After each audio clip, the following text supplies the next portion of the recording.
What if the biggest magic system mistakes were hiding in plain sight? After 20 years of writing fantasy, I've discovered 7 devastating pitfalls that make magic systems wreck their stories. And in this video, I'll show you these mistakes through the story of Archivist Thane to illustrate what happens when magic systems go wrong, and more importantly, how to fix them. The first devastating mistake shows up right on page 1 of Thane's journal, where he talks about his first stop at the Grand Academy of Mystical Arts. 3 hours. Master Elrod spent 3 hours explaining the theoretical framework of illumination magic, yet when asked to create a simple glowing orb, not a single one succeeded. Meanwhile, in a village 2 days' ride from here, I watched an old witch teach her granddaughter to create light by having her catch fireflies and feel their glow. The girl was casting her own light by sunset. This contrast perfectly illustrates why so many magic systems fail to capture readers' imaginations. Just like those academy students, we often get trapped in the theory, forgetting that magic needs to be experienced, be understood. Think about the first time you encountered magic in your favorite fantasy story. Chances are it wasn't through a detailed explanation of magical theory. Instead, you probably remember a moment that made you feel something: wonder, fear, excitement. This is what I call the experiential magic principle. The idea that readers need to feel magic emotionally before they can understand it intellectually. When we look at the most memorable magic systems in fantasy literature, they all follow this pattern. Our exposure to Elemency in Mistborn doesn't begin with an explanation of magical theory. It starts with Kelsier teaching Vin to swallow metal and feel its power. Here's my approach to avoiding this mistake. First, start with a character's emotional experience with magic, not the rules. Show someone's first time using magic, witnessing it, or being affected by it. Make us feel their wonder, fear, or fascination before explaining how it works. Next, only explain magical elements that directly impact the current scene. If your character is using fire magic to survive a blizzard, we don't need to know how water magic works yet. Focus on what matters right now. Step 3 then is about creating one wow moment that showcases your magic before your explanation. Give readers something visually and emotionally memorable. From here, spread your magic system explanations across chapters. Layer in understanding gradually, always tied to character experiences and story events. Let readers discover your system alongside your characters. And lastly, always pair magical information with character conflict. When you must explain something, do it while your character is actively struggling with that aspect of magic. The struggle makes the information matter.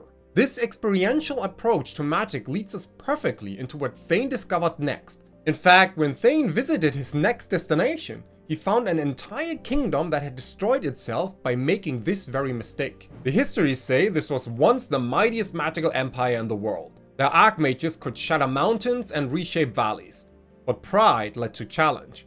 Challenge led to duels, and duels led to destruction. Now their towers lie broken, their libraries burned. Not because their magic was weak, but because it was too strong. The trap of overpowered magic often comes from our desire to make our protagonists special. We want them to stand out, to be the chosen one. But when your character can solve every problem with overwhelming magical power, you're actually robbing them of what readers really want: growth. Look at how the Name of the Wind handles this. Quoth is brilliant, but his magical abilities constantly cost him. His talents create as many problems as they solve. The key isn't limiting your magic's power, it's making that power meaningful through proper constraints and consequences. Here's how to create magical power levels that challenge your characters instead of making them unstoppable. First, set clear upper limits what magic can accomplish. Define hard boundaries that even the most powerful magic users cannot cross. This could be that death is permanent, time travel has fixed rules, or healing requires equivalent sacrifice. Whatever works for your story. Second, create specific situations where magic doesn't work. Build in natural dampeners. Perhaps magic weakens indoors, fails during certain lunar phases, or requires specific environmental conditions. Third, build in learning curves that force characters to struggle. Show the frustration of failed attempts, the backfiring of miscast spells, the gradual mastery of basics before attempting greater feats. Fourth, establish that bigger magic draws unwanted attention. More powerful spells could attract dangerous creatures, alert enemies to their location, or draw the scrutiny of magical authorities. And fifth, design magical limitations that force creative problem solving. Rather than direct combat magic, create systems that require clever application, like Sanderson's Elemency requiring specific metals and strategic use of each power. The key here is understanding that limitations aren't restricting your story, they are empowering it. When Thane witnessed the ruins of that once mighty kingdom, he wasn't seeing the failure of power, but the failure to understand what makes power meaningful. But power isn't the only thing that can break a magic system. As Thane journeyed to his next destination, he encountered a magical tradition that seemed perfect on the surface, until he discovered the terrible price no one was talking about. In the Valley of Giants, stone singers can raise mountains with a song. Their magic seems limitless, until you understand the price. Each massive stone they lift permanently dulls the hearing. The most powerful singers end up completely deaf, unable to hear even their own songs. Think of magic like a credit card. If there's no spending limit and no bills to pay, every purchase becomes meaningless. The same thing happens when magic has no limits. Your story goes bankrupt of tension. Every great magic system needs its own form of debt collection. Consider how the Dresden Files handles magical debt. Every spell Harry casts physically exhausts him. By the end of a magical battle, he's not just facing enemies, he's fighting his own fatigue. Or look at how the One Ring's power comes with the constant temptation of corruption. These costs create tension even when the magic itself is powerful. Here are a few key points to make sure your magic system's costs are meaningful. Start by designing immediate physical consequences. This could be physical exhaustion, temporary sensory loss, or even years of life force. As step 2, create escalating long-term effects. Develop consequences that build up over time, forcing characters to consider not just the immediate cost, but their future ability to use magic when needed. From here, add emotional tolls that challenge your character's core beliefs. Perhaps healing magic requires taking on the patient's trauma, or combat spells force you to experience your opponent's fear. Then include social consequences in your world. Maybe magic users might face discrimination, legal restrictions, or religious persecution. And lastly, make costs escalate with power. Let greater magic require greater sacrifice. When your magic has meaningful costs, every use becomes a crucial decision that reveals character and defines where your story should go next. But as powerful as proper costs can be, Thane's next discovery revealed an even more fundamental problem. One that makes many magic systems feel forgettable even when their costs and limits are well designed. The Western mages draw their power from a generic magical energy they never quite define. But the Eastern mystics, they harvest the echoes of avalanches, storing the mountain's fury in crystalline resonance chambers. The magic tastes of stone and snow shapes itself to the valley's songs. This contrast illuminates something crucial about memorable magic systems.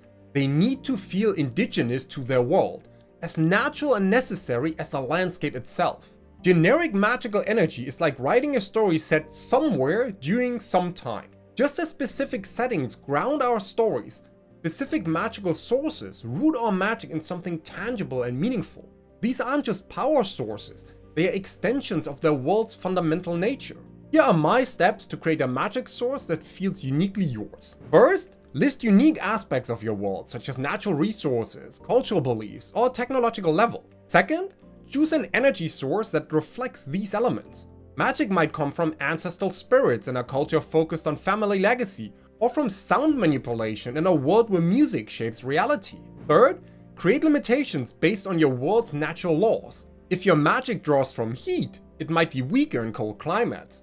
If it requires starlight, cloud cover could dampen power. Lastly, design cultural practices around gathering or preserving magical energy. Show how societies have built traditions, technologies, and economies around managing their magical resources. A unique magical source transforms your entire story, making it stand out in readers' minds even after they've moved on. And this intimate connection between magic and world leads us perfectly to what Thane discovered next in the City of a Thousand Spires. Because even the most unique magical source can feel hollow if you're making this next crucial mistake. The Spire Mages have created the most organized magical system I've ever seen. Every spell categorized, every practitioner ranked, every use regulated. Yet something feels wrong. Their magic never leaves the spires. Compare this to Port Magica, where fishermen use wind charms to fill their sails, market vendors preserve food with pocket-sized frost crystals, and children play games with enchanted marbles that never roll the same way twice. This observation of Thane's reveals a fundamental truth about magical world building that many writers miss.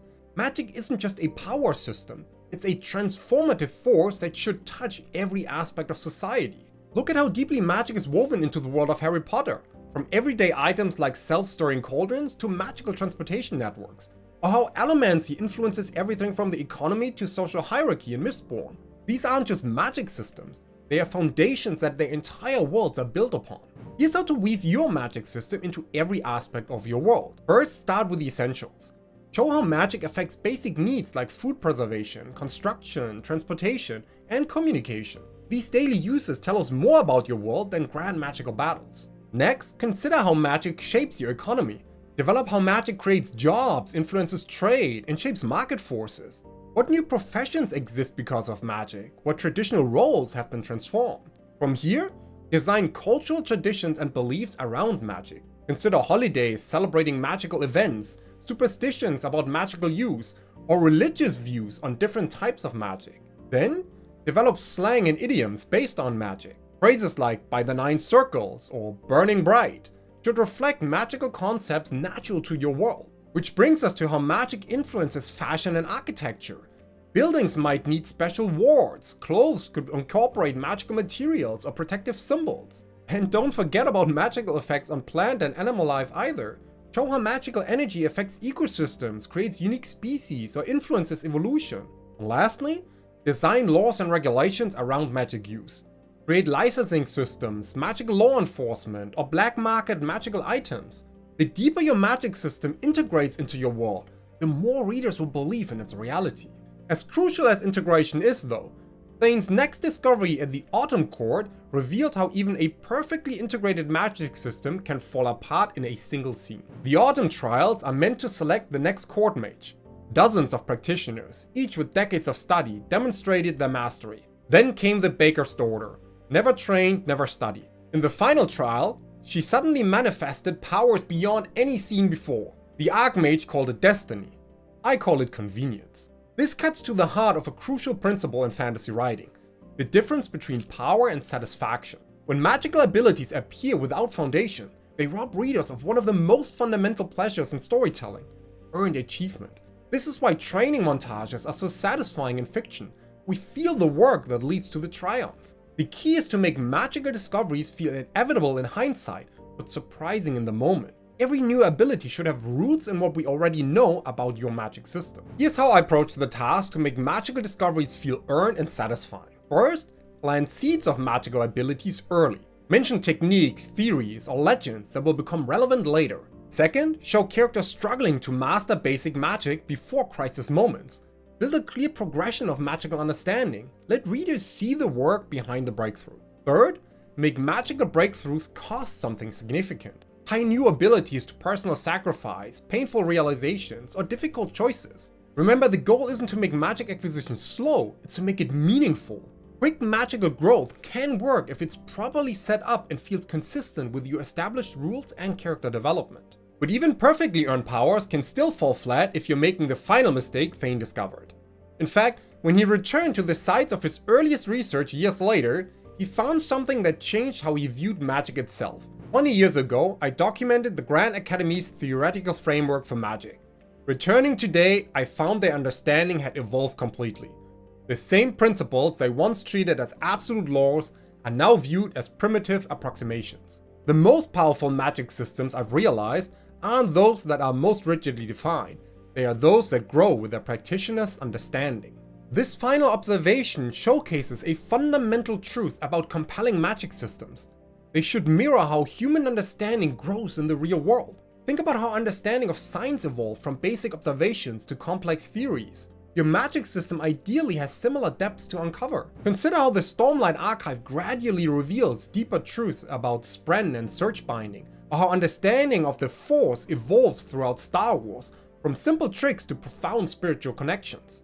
These systems feel alive because they grow alongside their characters and readers' understanding. So here's how to create a magic system that grows with your story. Start with your characters' limited understanding. Show common misconceptions, simplified explanations, and partial truths that will be challenged later. Then, plan major revelations about how magic really works. Layer your magic system with deeper truths that dramatically shift how characters view their abilities. From here, Tie magical discoveries to character growth. Let new understanding of magic parallel personal realizations or philosophical growth. Also create misconceptions about magic that get challenged. Build in popular beliefs about magic that turn out to be oversimplified or wrong. And lastly, show how different cultures interpret the same magic differently. Create competing theories and approaches to magic that reflect different worldviews. Remember, your magic system isn't just a set of rules, it's a journey of discovery.